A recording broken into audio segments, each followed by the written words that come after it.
Hey guys, welcome to today's video. This is going to be a first and a new subject for me. We all know, well, most of us know in the bonsai sort of community that the word Yamadori is a Japanese word for sort of wild collected, natural collected, wild material. Now, I stumbled across a video by Grow Bonsai, which I'll put there. Which was a take on Yamadori, and it actually turned into the word Urbandori. And now I will link that video because that is very vital to what this video is about. I was inspired by that, I replicated that idea, and it has some really wonderful results, one of which is this big Norwegian maple. Someone who I've now become friendly with due to this idea was giving this away because they needed some room in their garden. Urbandori taking the form of, similarly to Yamadori, the urban part being that you go to people's gardens instead of the woods and collect material that way, and that's exactly how I got this. So I will link that video because it's very, very important. Other than that, guys, let's get straight into the video. So I thought I'd just add some voiceover to explain these pictures, otherwise they're not going to make sense. So this is the tree where it was located. Here is a screenshot between me and Alex on WhatsApp talking about where we think the trunk chop should be. Here it is after Lewis started to dig up the root ball, so it's a first look at the roots. Here it is, yeah, a little bit further. It came out a lot easier than we expected, to be fair, which was nice. Here he is, Lewis the Beast, ripping it out by hand.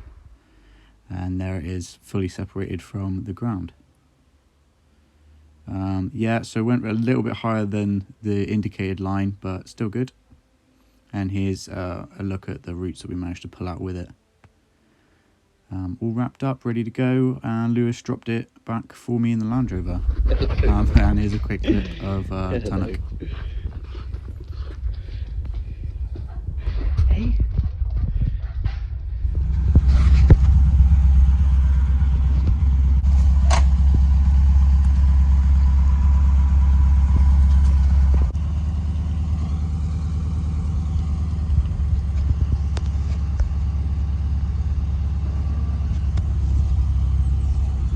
Cheerio, mate.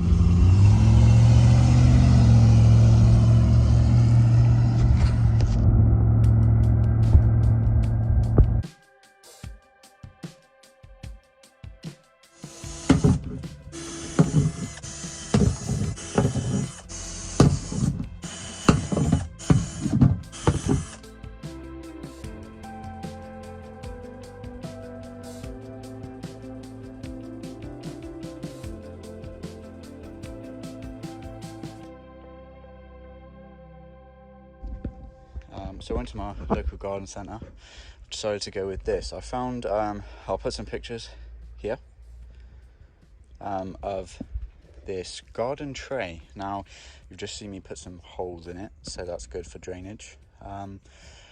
Right, so this is my thing, low on budget as it is anyway, so I decided to go with a big bag of all-purpose compost, but I've got some silver sand. I've also got some sort of grit drainage that I'm going to mix in with that to make it sort of a bit more free draining. Right, now let's talk about the tree, shall we? For now I need to decide what I'm going to keep, what I can trim away in order to fit it into that pot. I did measure everything up before I went out and looked for a pot, so I have thought this through, believe it or not. It may not seem so, but I have thought it through. So that's the next job.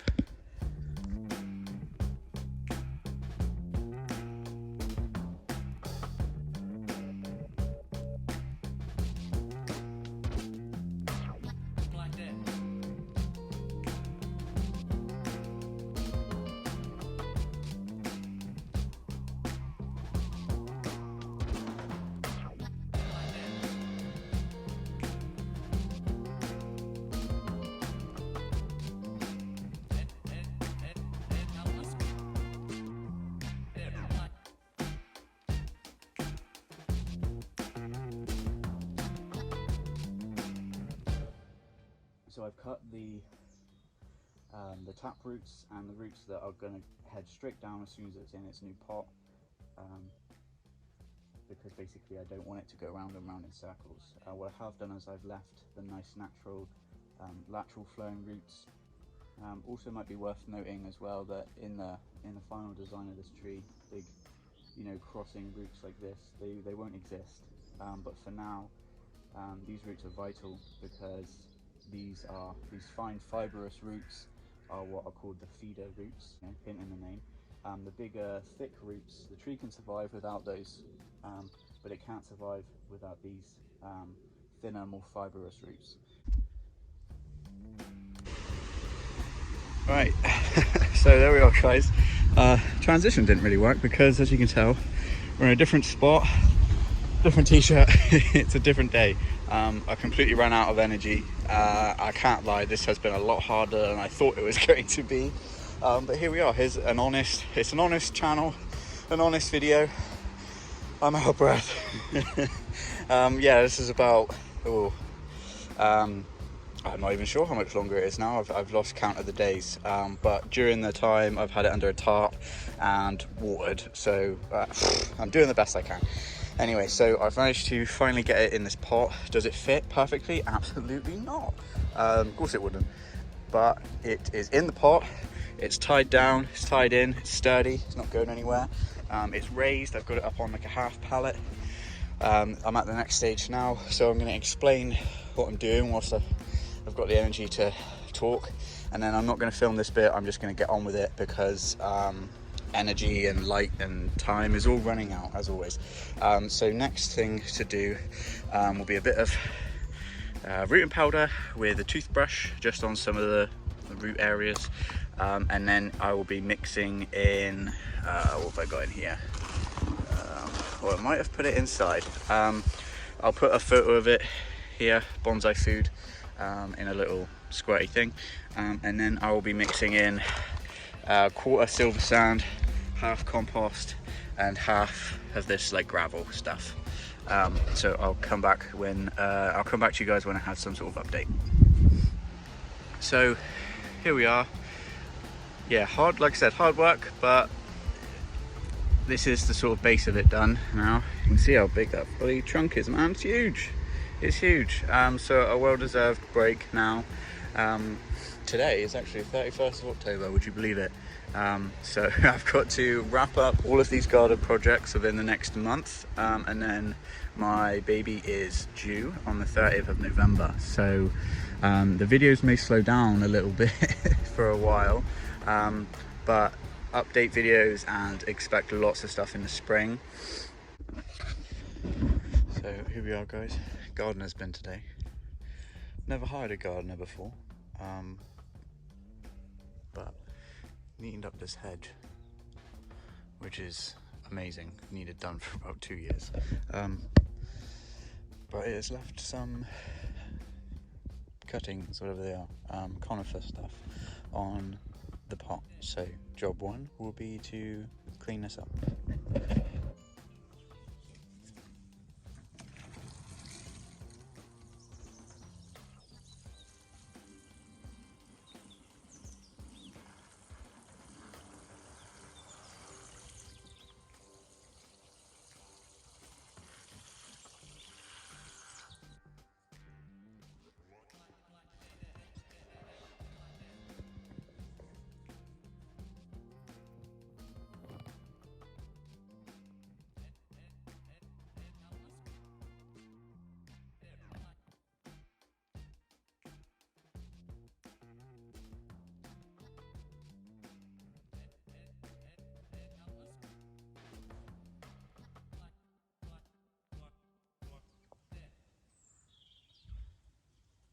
So that is exactly why I wanted to come back over and just have another look over the tree.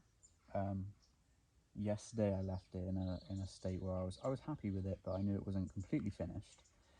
And then today I was like, oh, you know, it's taken so long to get to where I am now.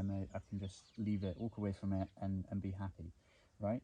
But as you've just seen then, I found a massive air pocket down in there. So I'm really glad that I did actually come out and just take a little, you can use a chopstick, anything really, and I just poke around in and around the roots, make sure that there's no significant air pockets that are, the soil can quite often just sit on top and act, look solid, but as soon as you put any pressure on it, it kind of goes down, you see. So I'm just filling those in really, and just having a proper look over the tree, taking my time with it, and not rushing like I was yesterday. I was just desperate to get this in a pot and be done with it.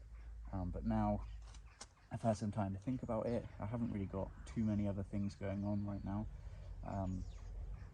It's at least covered, so I can relax a little bit with it, and just spend some time really, get to know it a little bit better, and have fun, enjoy the process instead of being stressed and having time restraints. Now I can just take out the stones and stuff that I find buried in that, and generally just have a bit of fun. So I'm conscious that this video is probably quite long anyway, so I'm going to actually leave you guys here for a minute, and I will come back to you once I've enjoyed prodding and poking and filling in the rest of the tree. Okay, see you in a bit.